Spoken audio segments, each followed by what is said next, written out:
तुलसी ने बेचारे सभी अयोध्या, मथुरा, आज चाहे वृंदावन, हरिद्वार के साधुओं का सर्वनाश तो करा ही दिया। देखिए, कथनी तभी सही होती है जब वो करनी पर सही उतरे। कथनी यदि करनी पर सही नहीं उतरेगी तो झूठी हो जाएगी।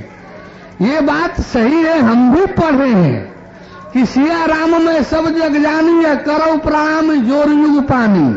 लेकिन तुलसी ने इसको व्यवहार में नहीं अपनाया। जिस तुलसी की कलम ने सिया राम में सब जग जानी लिखा, उसी तुलसी की कलम ने ताड़का शूर्पणखा राक्षसी भी लिखा। ये नहीं कहा कि है शूर्पण ताड़का सीता मैया, ये नहीं लिखा कि है शूर्पणखा सीता मैया, ये नहीं कहा ये राक्षसी है मारो, ये लिखा।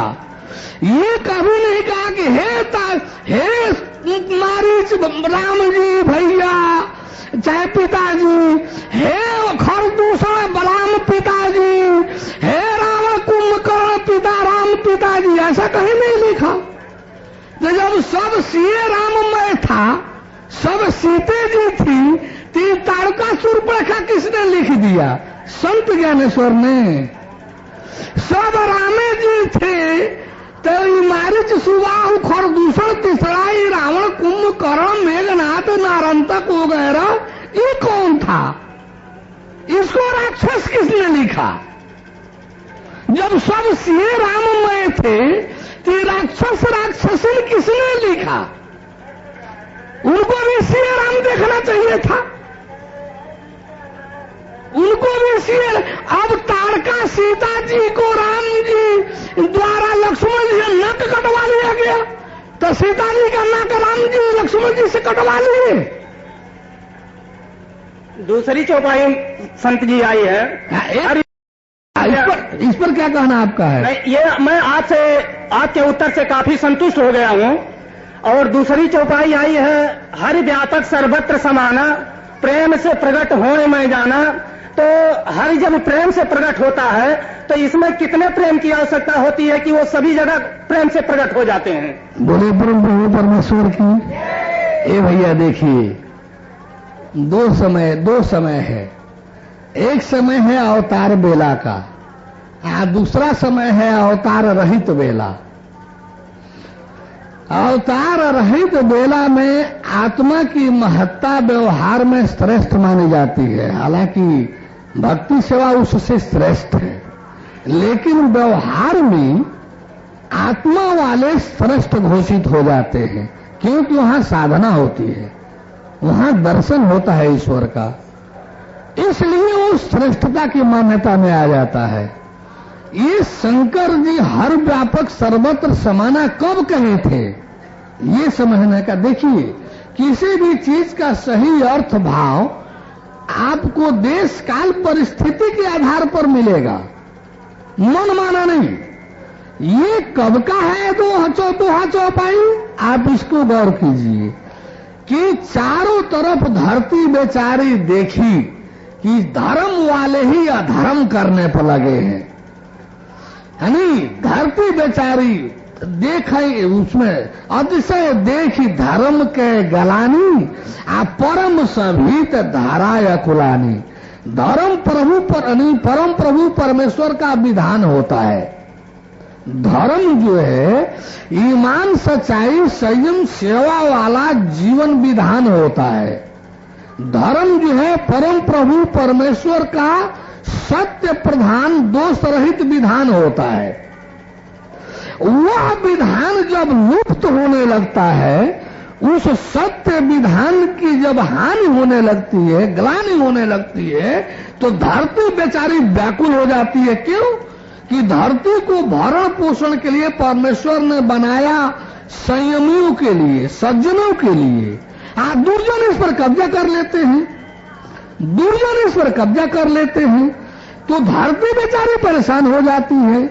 देखो सकल धर्म विपरीता, कहीं न सकहि रावण भयभीता।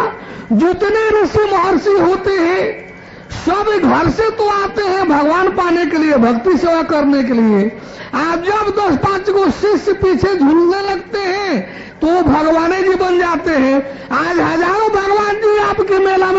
पंडाल में है, जानकारी जीव की भी नहीं है, उल्टा धर्म में चल रहे हैं, पुरानी विपरीत धर्म अपना रहे हैं। आए थे जनमानस के कल्याण के लिए, आज जनमानस का धन धर्म दोनों शोषण करने पर लगे हुए हैं। आज सारे के सारे पंडाल वाले जो कोई कहे मैं प्रमाणित करके दिखला दूं, सरकार दे रही है हम लोग को टेंट पंडाल, आने वाले स्नानार्थियों की सहायता के लिए, सहयोग के लिए।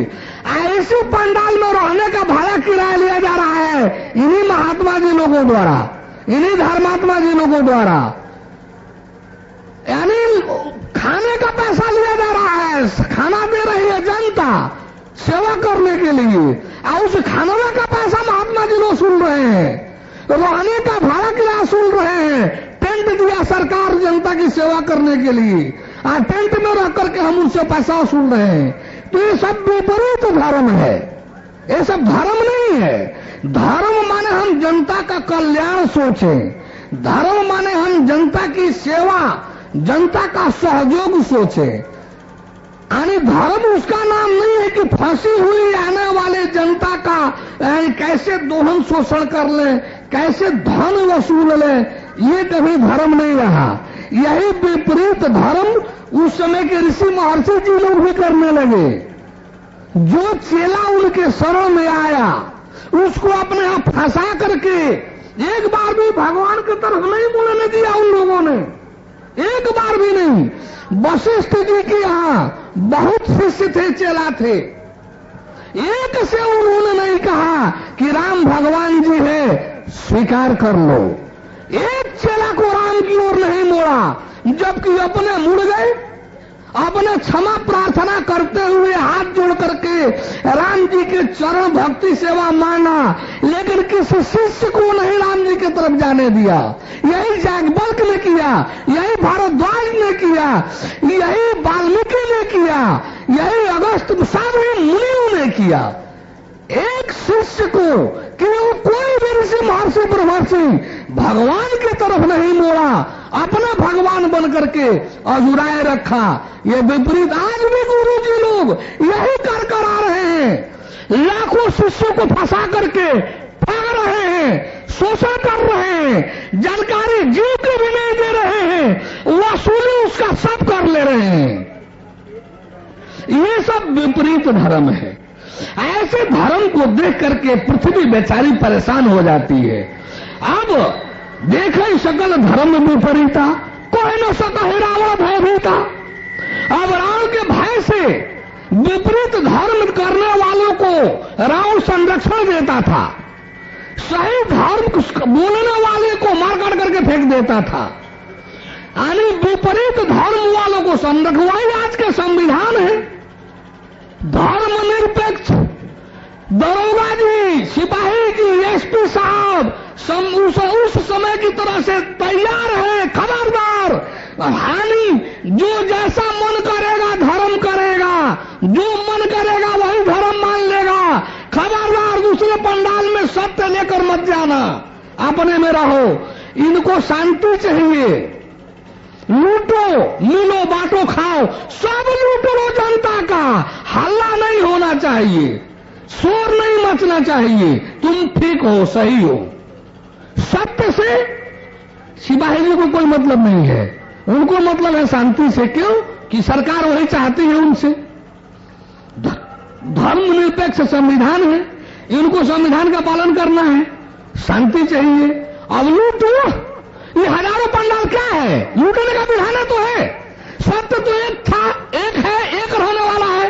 यदि सब लोग सत्य होते तो एक ही के संचालन में सब होते, लूटपाट नहीं होता, पैसा रुपया प्रधान नहीं बनता, प्रधान बनता जन कल्याण, प्रधान बनता जनता की सेवाएं, प्रधान बनती उनके सहयोग। तो अब हम तो कह रहे हैं कि आप सभी अब आइए, धरती बेचारी गई ऋषि महर्षि ब्रह्मर्षियों जी के यहां, सब लोग भगवान बनकर बैठे थे, धरती बेचारी सामान्य तो थी नहीं। वो जब चलने लगे तो ऋषि महर्षि जी आश्रम छोड़कर भागने लगे। जो मिले वो कह रहे हैं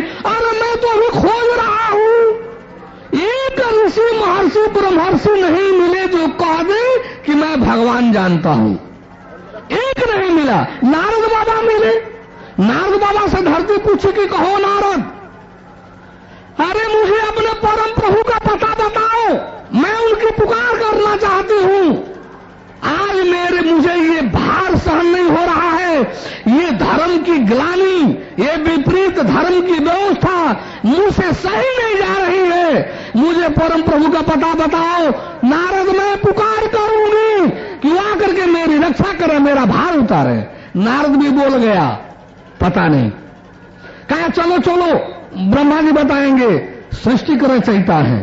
और भाई कुछ ब्रह्मर्षि भी साथ हो लिए, धरती बेचारी को रूपधारी साथ हो ली, नारद बाबा भी साथ हो लिए, चल दिए ब्रह्मा जी के यहां। ब्रह्मा जी जब दूर से नारद के साथ इन ब्रह्मर्षियों और धरती बेचारी को देखे तो पहले ही से समझ गए कि काम तो गड़बड़ आ गया। नारद लेकर आ गया, हम भी प्रभु को नहीं जानते, हम क्या जवाब देंगे। पहले ही उठकर चल दिए। चलो चलो चलो नारद, चलो शंकर जी महादेव जी के यहां चला जाए, वही बताएंगे परम प्रभु के विषय में। परमेश्वर की आदरणीय गुरुदेव जी, थोड़ा सा 1-2 मिनट और समय हमको दे दीजिए। बड़ा जरूरी टॉपिक लग रहा है, इसलिए थोड़ा आप लोगों को जानने के लिए थोड़ा बढ़ा दिया।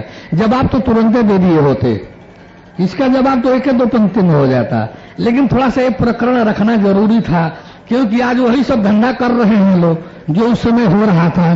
धरती जी से परेशान थी, तो इसलिए थोड़ा 2 मिनट समय ले लिया। 1-2 मिनट और ले लूं? नहीं तो बोलिए, तो सीधे उत्तर दे दूं। नहीं, ठीक है। बोले परम प्रभु परमेश्वर की। अब ब्रह्मा जी, सूर्य इंद्र, नारद बाबा, और में कुछ और ब्रह्मर्षि जी लोग भी शरीक हो गए।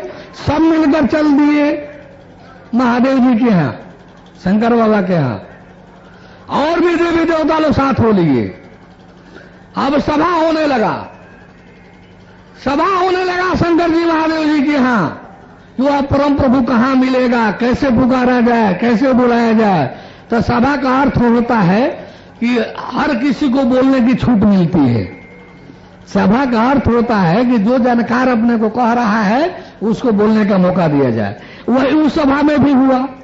अब वो बोलने का अर्थ जब अधिकार मिला तो क्या है, पूर्व बैकुंठ जाने बैठे सुर सब करे विचारा, कह पाई प्रभु करो पुकारा। सब देवी देवता ऋषि महर्षि लोग मिल बैठ करके विचार करने लगे कि वह परम प्रभु कहां मिलेगा ताकि हम उसका पुकार करें। तो कोई कह रहा है पूर्व बैकुंठ जान कह कोई, उसमें कोई कह मैं जानता हूं, वो बैकुंठ में तो रहता है, उसमें कोई कहा कि ना ना ना ना ये नहीं है। तो क्या है भाई, कोई पूर्व बैकुंठ जान कह कोई, तो कोई को पाने तो बस प्रभु सोई। तो में कोई कहा कि नहीं बैकुंठ वाला नहीं, वो क्षीर सागर में जो सोया है ना, क्षीर सागर में जो सोया है वही वह परम प्रभु है। उसमें कोई कहा कि नहीं वो भी नहीं। आने जाके हृदय हुई जैसे प्रीति, प्रभु तो प्रकट हुई थी रीति। प्रभु तो सबके हृदय में रहता है, जिसमें जैसी प्रीति होती है जैसी उसी पर प्रभु प्रकट होता है। सब लोग ऐसे ऐसे अपना मत देते गए, मानी अपना राय विचार देते गए। अंत में अध्यक्षीय भाषण आया महादेव जी का, शंकर जी का। आप तो अध्यक्ष हैं, जो कहेंगे सबको मानना ही है। अब शंकर जी सर्टिफिकेट भी दे रहे हैं, गिरजा से कह रहे हैं कि है गिरजा, तेरे समाज गिरजा मैं रहे हूं, है गिरजा उस समाज में मैं भी था। अवसर पाए वचन एक कहे हूं, मुझे भी अवसर मिला एक वचन बोलने का। मैंने भी कहा, क्या कहा कि हर व्यापक सर्वत्र समाना, प्रेम तो प्रकट हो ही मैं जाना। अब वहां शंकर जी बोल रहे हैं कि हर व्यापक, क्योंकि उस समय शंकर जी आत्मा वाले थे। शंकर जी आत्मा वाले हैं, परमात्मा वाले नहीं हैं। आत्मा व्यापकता लिए हुए होती है। जैसे सूरज एक देशी है, लेकिन उसकी रोशनी जो है चारों तरफ फैली हुई है, उसी तरह से परमात्मा एक देशी है, परम आकाश परम धाम वाला, और उसकी रोशनी, उसकी आत्म ज्योति, ब्रह्म ज्योति, दिव्य ज्योति, आलिमी नूर जो है चारों तरफ इस ब्रह्मांड में फैला हुआ है। तो अभी तो शंकर जी आत्मा वाले थे, आत्मा वाली व्यापकता की बात कर दिया, लेकिन वही शंकर जी जब राम रूप में भगवान अवधि वो सर्वव्यापी थे, तो शंकर जी, ब्रह्मा जी, इंद्र, धरती, ब्रह्मर्षि जी लोग ये पुकार किसका कर रहे हैं कि जय जय सूरनायक, जन सुखदायक, प्रणत पाल भगवंता। ये पुकार किसका हो रहा है जब व्यापक भगवान व्यापक है? ये है, ऊपर से आदेश हो रहा है। गौर कीजिएगा, इसमें देवराज इंद्र हैं, इसमें सृष्टि के यानी डीजीपी यानी पुलिस महानिदेशक महानिरीक्षक नारद बाबा हैं, इसमें सृष्टि के संहारक शंकर जी हैं। इन लोगों को कहा जा रहा है कि जन डर पहु मुनि सिद्ध सुरेशा। वह कौन है? आकाशवाणी आ रही है, वो कौन है जो इंद्र को, ब्रह्मा को, नारद को, ब्रह्मर्षियों को, सिद्धों को और शंकर जी को कह रहा है कि डरो नहीं, तुम्हारी ही लागी धरी हूं नरवेशा। यानी इन लोगों को निर्भय कौन बना रहा है कि तेरे लिए मैं आ रहा हूं, नरवेश धारण करके आ रहा हूं। ये कौन था? आगे आइए, एक दो लाइन और। जब राम जी के रूप में भगवान का अवतार हो जा रहा है, भगवान जी राम जी के रूप में विचरण कर रहे हैं, राम लक्ष्मण जा रहे हैं, शंकर जी सती के साथ वहां से गुजर रहे हैं, वह शंकर जी क्या कह रहे हैं? जय सच्चिदानंद जग पावन। शंकर जी स्वयं चिदानंद थे, शंकर जी स्वयं चिदानंद थे। वो राम को, एक राम में जय सच्चिदानंद जग पावन कह रहे हैं। सती को भ्रम हो जा रहा है कि महादेव ही, महेश ही, जगदीश ही, महेश्वर ही, एगो दशरथ के राजकुमार को नमस्कार प्रणाम कर रहे हैं। वो नहीं जान समझ पाई कि जय सच्चिदानंद जग पावन। शंकर जी सच्चिदानंद को कहां देखा? राम में। सर्वव्यापकत्व की परिभाषा समाप्त हो गई। आगे क्या कहा? सब रामायण का अमर गाथा गाने के बाद कि राम रामेति रामेति रमे रामे मनोरमे सहस्र नामम तत्तुल्यम राम नाम वरानने। यानी राम में वो सर्वव्यापी भगवान आ गया। तो भगवान जब नहीं रहता है ना, तो लोग सर्वव्यापी कह करके वर्णन करते हैं, लेकिन वास्तव में भगवान का ज्ञान जहां होता है, वहां भगवान परम धाम, परम आकाश रूप, बाहरी पैराडाइज का वासी होता है, सर्वव्यापी नहीं होता। हाँ, सर्वव्यापकत्व तो भगवान का कैसा है? भगवान सर्वव्यापी है, कैसा? अब आप देख लीजिए, ये गुलाब की पंखुड़ी देख रही हैं। सर्वव्यापी का अर्थ नहीं है कि भगवान इसमें घुसा हुआ है। सर्वव्यापी का अर्थ है इस पंखुड़ी के चारों ओर हाथ है कि नहीं, पंखुड़ी के सब ओर हाथ है कि नहीं। क्या इसका मतलब कि पंखुड़ी में हाथ है? पंखुड़ी के सब ओर हाथ है कि नहीं? क्या इसका अर्थ है होगा कि पंखुड़ी में हाथ है? वैसे ही परमेश्वर का वर्णन है कि ब्रह्मांड में परमेश्वर नहीं होता, ब्रह्मांड परमेश्वर में होता है। ब्रह्मांड परमेश्वर में होता है। सर्व उसमें आप देखेंगे कि एक गीता अध्याय 13 श्लोक 13 सर्वतः पाणिपादम सर्वतोक्ष शिरोमुखम सर्वम श्रुतमन लोके सर्वम आवृत्य तिष्ठति। सबको घेर कर जो स्थित है वो भगवान है।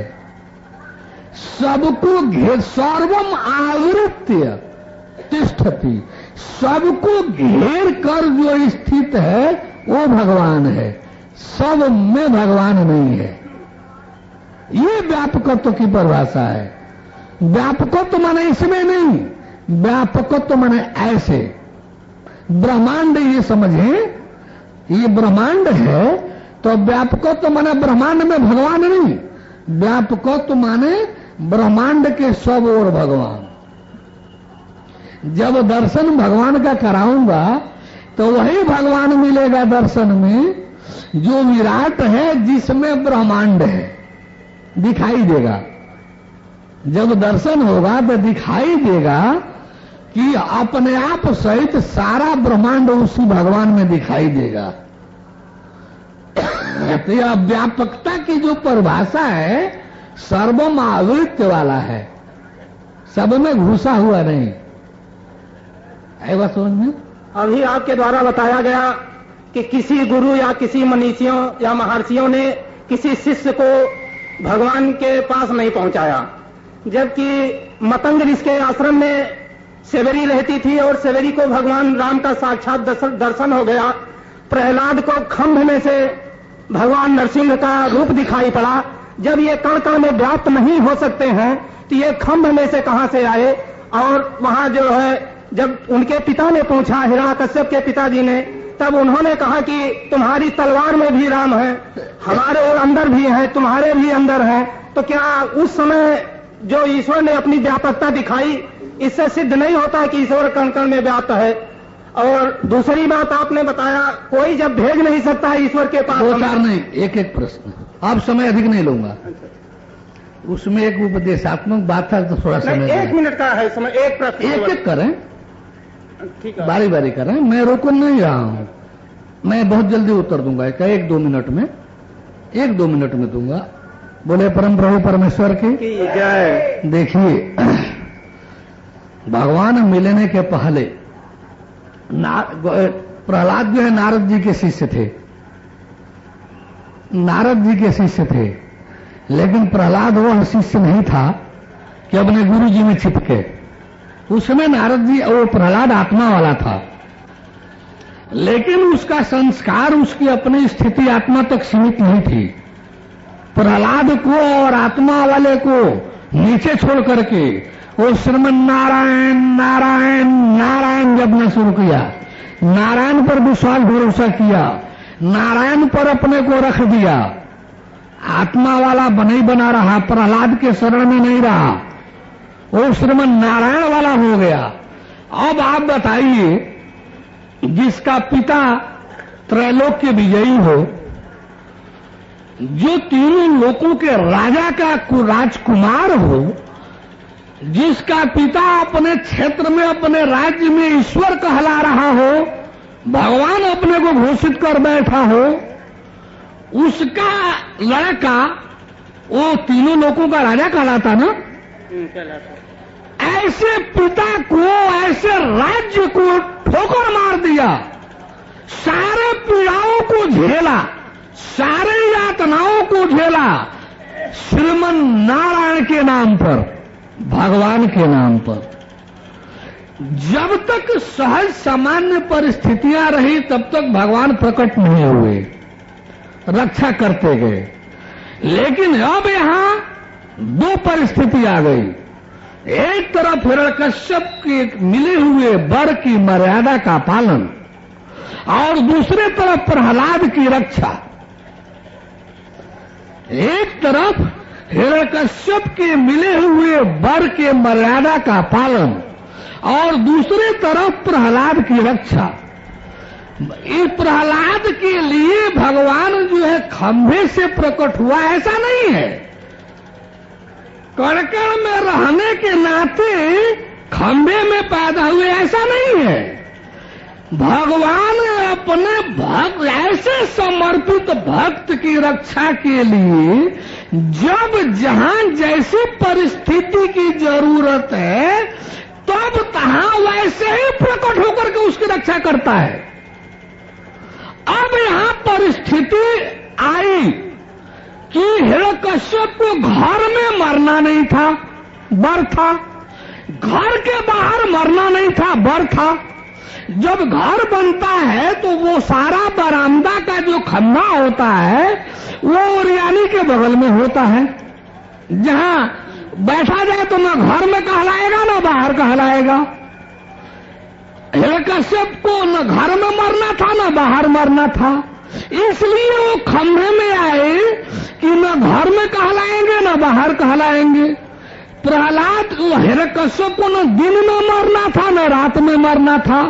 तो सूर्यास्त के बाद जब हल्का सा अंधेरा होने लगा तो न दिने कहलाएगा न रातें कहलाएगा। उस संधि बेला में वो आए।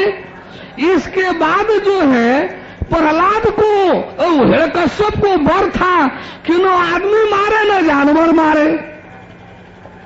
अब न आदमी मारे न जानवर मारे तो यानी शरीर आदमी का सिर नर का लेकर आए, यानी नर सिंह, आदमी और सिंह दोनों का संयुक्त रूप होकर आए कि न नर कहलाए न जानवर कहलाए।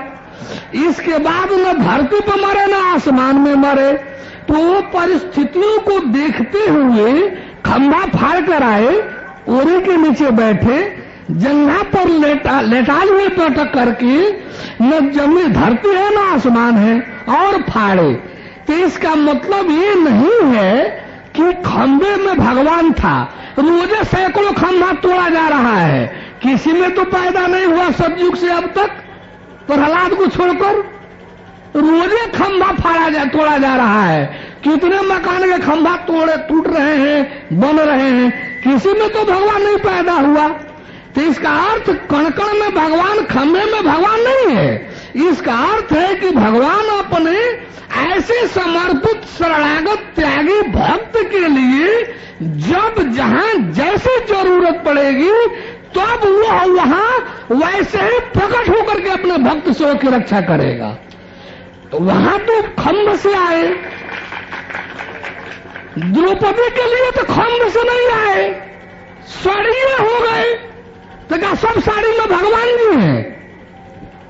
द्रौपदी का जब चीर हरण होने लगा, जब तक द्रौपदी देख रही है, अरे ये मेरे 5 पांडव हैं, इनके सामने ये दुशासन क्या कर सकता है।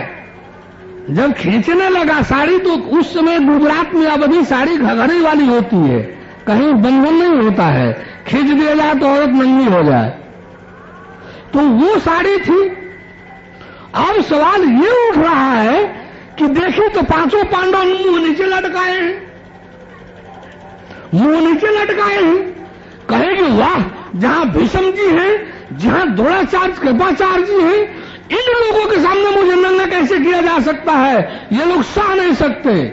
देख रहे हैं कि वो भी नीचे मुंह लटकाए पड़े हैं। देखा कि मेरे ये महाराज धृतराष्ट्र जब मुझे सुनेंगे कि नंगा किया जा रहा है वो कैसे सहेंगे, मैं उनके पुत्र बधू हूं, कैसे सहेंगे। देखा कि वो भी कुछ नहीं बोल रहे हैं, अपने ताकत का भी प्रयोग किया, उसके पास भी ताकत थी। देखे कि अब मैं भी थक रही हूं। जब सब ओर से थक गई तब भगवान कृष्ण की याद किया उसने, तब याद किया।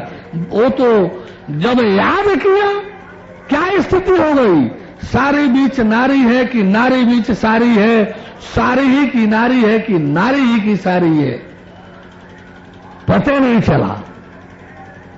दुशासन भीम के समतुल्य बलवान था, थक गया, अंबर लग गया, तो वहां तो साड़ी बन गई।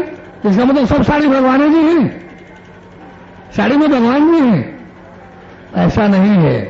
अपने समर्पित शरणागत भक्त सेवकों के लिए भगवान उसका नाम है जो जब जहां जैसी जरूरत होगी वह प्रकट होकर के अपने शरणागत भक्त सेवक की रक्षा करेगा। इसका अर्थ ये हुआ।